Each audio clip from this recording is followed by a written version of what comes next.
Okay. Hi everyone, this is SmithyQ from SmithyQ.com. I'm here to look at another miniature game this week. This is a classic from the 1800s. You may have seen this printed in some beginner manuals. It's Steinitz versus Rock, 1858. It features a fantastic attack from the Evans Gambit, beautiful queen sacrifice. We'll get to there in a second. Also, just as a quick sideline, most sources print this game without the rook on a1, so it's an odds game. So White was playing an amateur. Again, White was the former world champion, Steinitz, against a random guy, basically, right? Essentially you or me. Played without a rook, and he won in 18 moves in absolutely brilliant fashion. So, hey, let's take a quick look. Let's see what happens. And so, the opening, we have, the standard. This is the Italian game. It's been played, hundreds, thousands of times, just about every day. Most beginners know these moves. And here, Steinitz used the Evans Gambit, b4. One of my favorite openings back when I was a bit younger. Anyway, this is a fantastic choice. Just to back up for a second. Most beginners are told to develop their pieces. And so we get to a position like this, and what most beginners do, well, what often happens, I've seen this very often, is we just keep developing, right? So both sides will develop, both sides are going to move some pawns, both sides will castle. Often they like to move this pawn, right? Beginners, because they hate that pin. Then something like this is going to happen, more or less. And we reach a position sort of somewhat resembling like this. This happens quite often. Neither side has done anything wrong. They've developed their pieces, they have both, done very few pawn moves, things are going into the center, everything is right, by the principles. And yet this position is pretty dull. It's pretty uninteresting. It's hard to tell what to do next, because it's so perfectly symmetrical. In fact, it's just like the very beginning, right? This position is perfectly symmetrical. It's perfectly equal. This position is symmetrical, it's equal. And if either side were to start making mistakes or inaccuracies, it's very hard to take advantage, because the center is so well controlled, all the pieces are developed. What do? Often what happens in beginner, so under 1200, is, well, we get this random shuffling of pieces, one side's going to blunder more pieces than the other, and then that's the game.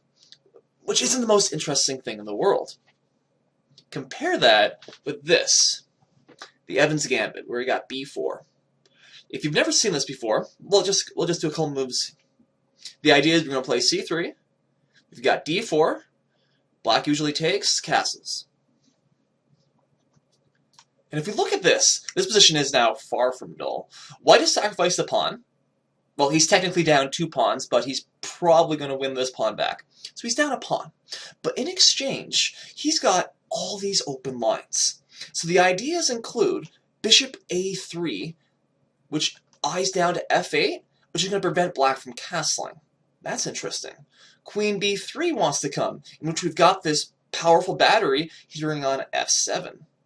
The e-file can open up very easily, where we can often play e5. If this pawn were ever to vanish, white could even sacrifice it, and the rook slides over, open e-file. Knight can, in theory, potentially jump to g5, attacking here. This knight, if black ever takes here, then that'll give white an option, for example, after queen b3, to go c3 into d5, and all of white's pieces are primed to go into pure attacking mode. And black has to defend very carefully. If black makes a single mistake, okay, if he makes an inaccuracy, his position becomes incredibly difficult. And if he makes a mistake, he often gets mated by move 15. Right? This is a huge difference from here, where if black makes a mistake, he might have to, be slightly less active for the next 15 moves. Yawn. Right? Or we look here. If black makes a mistake, it's going to be game over. GG. Shake hands. And in fact, in this position, black may have made a mistake, where he plays the natural knight f6. I'm not going to say that this is a mistake, question mark move, or even a dubious move. However, knight e7 has a lot of positives for it. And the main thing, we'll see why actually in just 2 seconds, because after knight f6, bishop a3, Now, black cannot castle right away. He'll need to play d6 first, which is going to take a tempi, and then if he ever plays d6, I'll just put that on the board, then white always has this e5 idea coming in, where he's going to open up the center, open up the game. And if black were to ever castle, so let's just put a random move here. Now this pawn is pinned, and then again e5 gains in force as well. So knight f6 may be an inaccuracy. Knight e7 is certainly a fairly popular move nowadays. Anyway, so again we had bishop a3, and then black played bishop b6, which again you can say is an inaccuracy. His idea, he wants to extra defend this pawn, and he's got the a5 square now for the knight, who wants to hit this bishop. But notice what black is doing. He's now moved this bishop 4 times, right? One, then he took the pawn, then he moved here, then moved there. So that's 4 moves with the bishop, 4 tempi in the opening. And his idea is to move this knight again here to a5, which is an interesting idea, but it's directly violating opening principles. And one of the main powers of the gambit is that if black, again, makes mistakes, the other side makes mistakes, you're able to take advantage much more forcefully. In fact, so after bishop b6, well, queen b3. We've got the target here on f7, and it's very hard to defend. Very hard. The computer suggests it's even impossible here. Black played d5, which was his idea. Because after take and then knight a5, he thinks he's attacking the queen. Okay, he is attacking the queen. And he thinks that gives him enough time to sort himself out and then castle, I guess. Looking at this position, it's very hard to see what black will do even after a normal move, even if white were to just retreat randomly. Anyway, that was black's idea, which wasn't a very good idea, as you can tell, sort of from my my hesitancy. The best move here, according to the computer, is d6, in which, yes, white cashes in on f7. But if we look at this, black is still up a pawn. And so he hasn't really lost a pawn, he's given it back. And now knight a5 is very, very annoying. Because if white does nothing, he just does something normal, you know, rook e1, after knight a5, the queen can no longer protect the bishop. There's no good squares, it has no good counterattack, and black's going to win it. Now, white still has, you know, a decent initiative, but there's no need to give up a piece like that. So that means after this, white would need to move this bishop somewhere. Something like this, I suppose. And then we'll get a position, you know, sort of like this, in which white still is doing, like, black's rook is out of the game, he can't castle, but he's not losing right away. That's always a bonus, not losing. So that was the idea behind d6. Instead, after d5, e takes d5, knight a5. We can see right away, again, black has made, he only has 3 pieces developed, whereas white has virtually his whole army ready to come in. The most obvious move here, well, let's attack the king, rook e1. We got the check. It's very hard to see where black can go. In fact, yeah, he can't even move because of the bishop.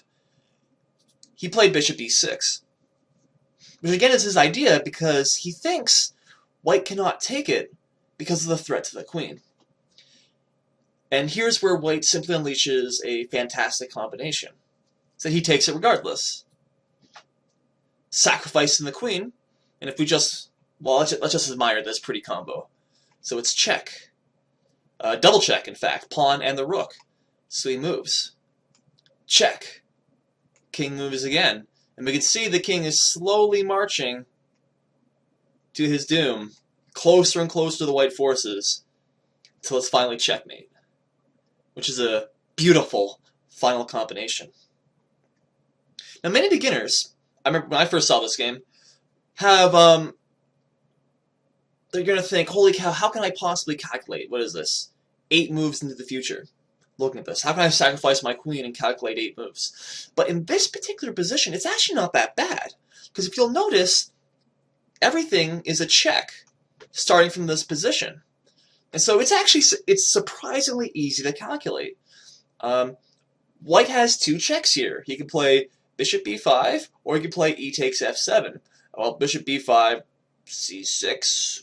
White has nothing, so let's look at this one.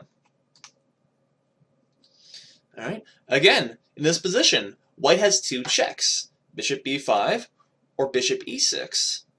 After bishop b5, well, at the very least, black can retreat here. There's no more checks.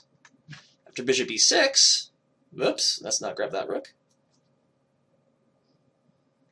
Well, he can't retreat to c8 anymore. This already looks much better. King c6. Or the checks. Well, moving the bishop here doesn't work. Well, we got a knight. Let's move the knight in. Knight e5 check. King only has, again, this entire time, basically 1 square to go to. Here, how many checks does white have? c4 is possible. Then after king a6, are there any other checks? No. Okay, so bishop, well, how do we get rid of the a6 square? Move the bishop in. King a5. Do we have any checks? We got one more. Do we have any checks? That's double check and mate. Wouldn't even matter if this rook weren't here, because this bishop is controlling these squares, right? And the pawn is defended. Everything's defended, even the knight's here, right? So, yeah. One of the things is that we learn as we get better at chess is when there may be a critical position, or when something is worth calculating deeply.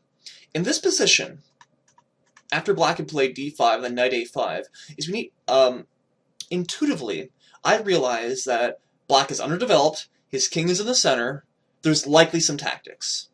Now, in fact, white could probably, white can, just play a normal move. He could play queen a4 check, then after something like bishop d7, bishop b5. And he still has a pretty sizable advantage. Black can't castle, white's doing great. Even though he's down a pawn, he's probably going to win it back, or even more than that. He's in trouble.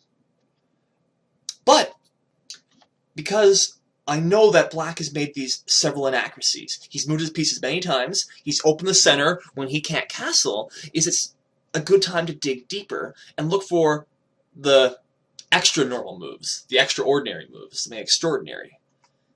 Rook e1, that's a check, that's obvious.